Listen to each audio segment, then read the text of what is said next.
Now see a short bar magnet placed with its axis at 30 degree with an external magnetic field of 800 Gauss. So we can write B is equal to 800 Gauss, 1 Gauss is equal to 10 raised to power minus 4 Tesla. So 800 into 10 raised to power minus 4 Tesla, it is given to you. Theta is equal to 30 degree, that is also given in the question, and experiences a torque is equal to 0.016 Newton meter. What is the work done in moving it most stable to most unstable positions? So it means most stable when theta equal to 0, that means magnetic dipole moment and magnetic field. The angle between these two is 0, and most unstable when the theta is 180 degree. But before that we haven't been given here now actually magnetic dipole moment. So first we need to calculate magnetic dipole moment. So now see here, in this case we can write torque is equal to mb sin theta. So here 0.016 is equal to m into 800 into 10 raised to power minus 4 into 1 by 2, that is here 400. So we can write m is equal to 0.016 upon 400 into 10 raised to power minus 4, and here this is ampere meter square. That can be written, this answer can be written here 0.40 ampere meter square. So when you solve this, you will be getting magnetic dipole moment 0.40 ampere meter square. So now we have to calculate the work done in rotating the bar magnet from most stable to most unstable positions.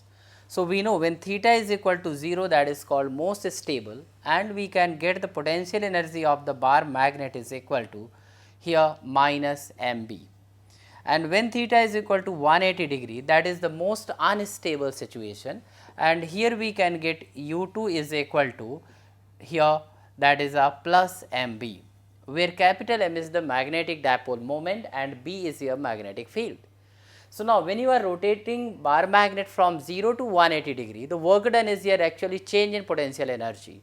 So we can write delta U is equal to, that is the change in potential energy, U2 minus U1.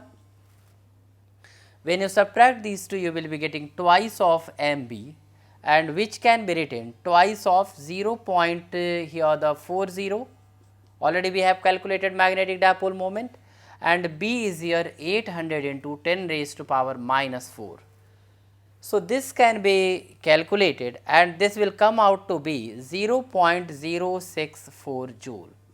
So when the bar magnet is rotated from 0 to 180 degree, then the change in potential energy takes place of, that is 0.064 joule, and that is called equal to the work done. Now see the last part of the question. If the bar magnet is replaced by a solenoid of cross sectional area 2 into 10 raised to power minus 4 meter square. So A is equal to 2 into 10 raised to power minus 4 meter square, number of turns, that is 1000. Then magnetic moment remains same, which was initially and which we have calculated for the bar magnet, that is m is equal to 0.40 ampere meter square. So now we have to determine the current flowing through the solenoid. So see here, the magnetic dipole moment of the solenoid can be written here, m is equal to NIA, A is the area of cross section. M can be written 0.40 is equal to 1000 into I into 2 into 10 raised to power minus 4 here meter square. So when we solve this, or by solving this, we can get I is equal to 2 ampere. So this is the current flowing through the solenoid, which will give the magnetic dipole moment this much. So now you can practice more numericals related to the bar magnet, potential energy and torque.